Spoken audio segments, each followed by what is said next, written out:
राधे राधे भक्तों, हमारे चैनल भक्ति विद गीतिका में आपका स्वागत है। आज की इस वीडियो में मैं आपको श्री अर्गला श्रोत, श्री कीलक श्रोत और रात्रि सूक्त सुनाऊंगी। तो वीडियो को शुरू करते हैं। भक्तों, वीडियो में अंत तक बने रहे। श्री अर्गला श्रोत प्रारंभ करते हैं। श्री मार्कंडेय जी बोले, जयंती मंगला काली भद्रकाली कपलिनी दुर्गा क्षमा शिवा धात्री स्वाहा सौधा आदि देवियों को मेरा नमस्कार हो। हे चामुंडे देवी, समस्त प्राणियों के दुख निवारण करने वाली आपकी जय हो। सर्वव्यापक देवी कालरात्रि आपकी जय हो। मधु तथा कैटंब दैत्यों का दलन करने वाली, ब्रह्मा जी को वर देने वाली आपको नमस्कार हो। हे देवी, आप मुझे सुंदर रूप दो, जय दो, यश दो तथा क्रोध आदि शत्रुओं का नाश करो। महिषासुर का नाश करने वाली भक्तों की सुखदाता देवी जी को मेरा नमस्कार हो। मुझे रूप दो, जय दो, यश दो, शत्रुओं का नाश करो। हे रक्त बीज का वध करने वाली देवी और चंड मुंड असुरों का विनाश करने वाली माता, मुझे सुंदर रूप दो, जय दो, यश दो, शत्रुओं का वध करो। हे पाप नाशक चंडिके, जो सर्वदा भक्ति पूर्वक आपके चरणों में मस्तक झुकाते हैं, उन्हें रूप दो, यश दो, शत्रुओं का नाश करो। सभी व्याधियों का नाश करने वाली चंडिके, जो आपकी भक्ति पूर्वक स्तुति करते हैं, उन्हें सुंदर रूप दो, जय दो, यश दो, शत्रुओं का नाश करो। हे देवी जी, आप मुझे सौभाग्य, आरोग्य और परम सुख दो, रूप दो, जय दो, शत्रुओं का विध्वंस करो, मेरा कल्याण कीजिए और उत्तम धन संपत्ति दीजिए। सुंदर रूप दो, जय दो, यश दो, शत्रुओं का नाश करो। हे माता, आपके चरणों पर देवता और दैत्य दोनों ही अपने मुकुट की मणियां घिसते रहते हैं। हे मातेश्वरी, अपने भक्त को विद्वान, यशवान, लक्ष्मीवान करो। बड़े बड़े अभिमानी दैत्यों के अभिमान चूर करने वाली चंडिके, मैं आपको प्रणाम करता हूँ। हे चार भुजाओं वाली माता, चतुर्मुख ब्रह्मा जी आपकी स्तुति करते हैं। हे परमेश्वरी, सुंदर रूप दो, जय दो, यश दो, शत्रुओं का नाश करो। श्री पार्वती के पति महादेव जी से स्तुत्य, हे परमेश्वरी, सुंदर रूप दो, जय दो, यश दो, शत्रुओं का नाश करो।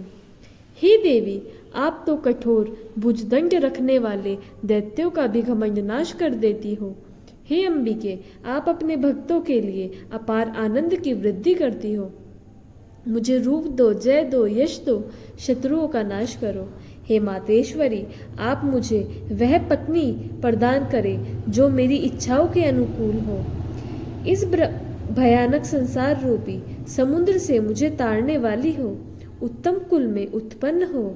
जो पुरुष इस अर्गला श्रोत का पाठ करके महाश्रोत कीलक का पाठ करता है, वह सप्तशती के पाठ जब से मिलने वाले वर एवं श्रेष्ठ संपदा के फल को प्राप्त कर लेता है। भक्तों, ये था श्री अर्गला श्रोत। अब हम श्री कीलक श्रोत की ओर बढ़ते हैं। ओम, मैं उन भगवान सदाशिव को नमस्कार करता हूँ जिनके 3 दिव्य नेत्र हैं, जिनका शरीर विशुद्ध ज्ञान स्वरूप है, जो मोक्ष प्राप्ति के कारण है। अर्धचंद्रमा जिनके मस्तक पर शोभ्यमान है।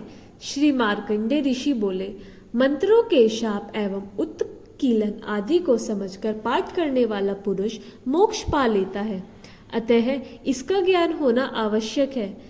सब उच्चाट नादी वस्तुएं इसी श्रोत द्वारा पाठ करके सिद्ध होती है, और जो इस श्रोत का पाठ करके सप्तशती के पाठ मात्र से स्तुति करते हैं, उन्हें देवी जी सिद्ध हो जाती है।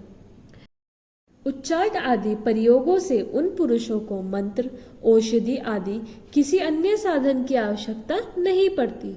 बिना जप के भी सभी उच्चाट आदि सिद्ध हो जाते हैं। क्या समस्त उच्चाट आदि इसी से सिद्ध हो जाते हैं? इस प्रकार के लोगों की शंका हुई। तब उस शंका के निवारण के लिए सदाशिव ने लोगों को बुलाकर आज्ञा दी। यह सब सिद्धियां देने वाले शुभ स्रोत है। इस चंडिका स्रोत को भगवान सदाशिव ने गुप्त कर दिया। इस स्रोत के पाठ द्वारा प्राप्त होने वाला पुण्य कभी समाप्त नहीं होता। साधक सभी प्रकार का क्षेम प्राप्त कर लेता है, इसमें कोई भी संशय नहीं है। कृष्ण पक्ष की चतुर्दशी अथवा अष्टमी के दिन एकाग्र होकर जो अपना सब कुछ भगवती को अर्पण करता है और फिर प्रसाद स्वरूप ग्रहण कर लेता है, उस पर भगवती प्रसन्न होती है। इसी रूप के कीलक द्वारा महादेव ने इसे भी कीलन कर दिया है।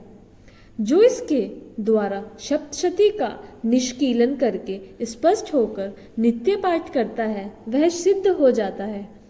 जो देवी जी का गण एवं गंधर्व होता है, वह कहीं भी घूम रहा हो, उसे कोई भय नहीं होता, ना उसकी अकाल मृत्यु होती है। देहांत होने पर वह मोक्ष पाता है। इसलिए इस कीलक स्रोत को समझकर तथा उसका उत्कीलन करके पाठ करना उचित है। जो इस प्रकार नहीं करता उसका नाश होता है। तभी तो बुद्धिमान इसे समझकर ही उत्कीलन से संपन्न स्रोत का पाठ आरंभ करते हैं। जो कुछ भी रामायणों में सौंदर्य सौभाग्य आदि दिखाई देते हैं, ये सब के सब श्रीदेवी की कृपा के फल है। इसी कारण इस शुभ स्रोत का जाप सदा करते रहना चाहिए। इस स्रोत के मंद स्वर में पाठ करने से थोड़ा फल मिलता है, उच्च स्वर में अधिक फल मिलता है। सभी सिद्धियां प्राप्त होती है। अतः उच्च स्वर से पाठ याद करें। जिस भगवती की कृपा द्वारा सौभाग्य, आरोग्य, संपत्ति, शत्रुनाश तथा परम मोक्ष की प्राप्ति होती है, उस जगत की माता की स्तुति करनी चाहिए। भक्तों, ये था श्री कीलक स्रोत। अब हम अगले स्रोत यानी रात्रि सूक्त की ओर चलते हैं।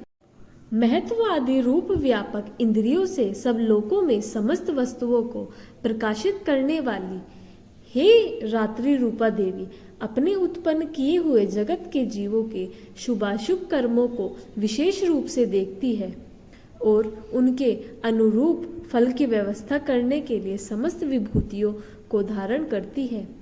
ये देवी अमर है और संपूर्ण विश्व को नीचे फैलाने वाली लता आदि को तथा ऊपर बढ़ाने वाली वृक्षों को भी व्याप्त करके स्थित है। इतना ही नहीं, ये ज्ञानमयी ज्योति से जीवों के अज्ञानांधकार का नाश कर देती है। पराचित शक्ति रूप रात्रि देवी आकर अपनी बहन ब्रह्म विद्यामयी उषा देवी को प्रकट करती है, जिससे अविद्या में अंधकार स्वतः नष्ट हो जाता है। वे रात्रि देवी इस समय मुझ पर प्रसन्न हो, जिनके आने पर हम लोग अपने घरों से सुख से सोते हैं। ठीक वैसे ही जैसे रात्रि के समय पक्षी वृक्षों पर बनाए हुए अपने घोंसलों में सुखपूर्वक शयन करते हैं, उस करुणामयी रात्रि देवी के अंक में संपूर्ण ग्रामवासी मनुष्य, पैरों से चलने वाले गाय, घोड़े आदि पशु, पंखों से उड़ने वाले पक्षी एवं पतंग आदि किसी प्रयोजन से यात्रा करने वाले पाथिक और बाज आदि भी सुखपूर्वक सोते हैं। हे रात्रिमयी चित्त शक्ति, तुम कृपया करके वासनामयी वृकरी तथा पापमय वृक को हमसे अलग करो। काम आदि तस्कार समुदाय को भी दूर हटाओ। तदंतर हमारे लिए सुखपूर्वक तरने योग्य हो जाओ। मोक्षदायिनी एवं कल्याणकारिणी बन जाओ।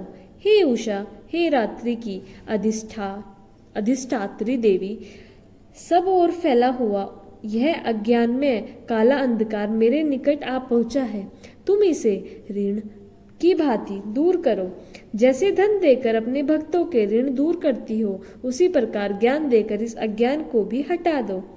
हे रात्रि देवी, तुम दूध देने वाली गौ के समान हो। मैं तुम्हारे समीप आकर स्तुति आदि में तुम्हें अपने अनुकूल करता हूँ। परम व्योम स्वरूप परमात्मा की पुत्री, तुम्हारी कृपा से मैं काम आदि शत्रुओं को जीत चुका हूँ। तुम स्रोत की भांति ऐसे इस भविष्य को भी ग्रहण करो। भक्तों, ये था रात्रि सूक्त। अगली वीडियो में मैं आपको दूसरा दिन यानी माँ ब्रह्मचारिणी का पाठ सुनाऊंगी। वीडियो अच्छा लगे तो लाइक करें, चैनल को सब्सक्राइब करें और कमेंट बॉक्स में जय माता दी अवश्य लिखें। जय माता दी।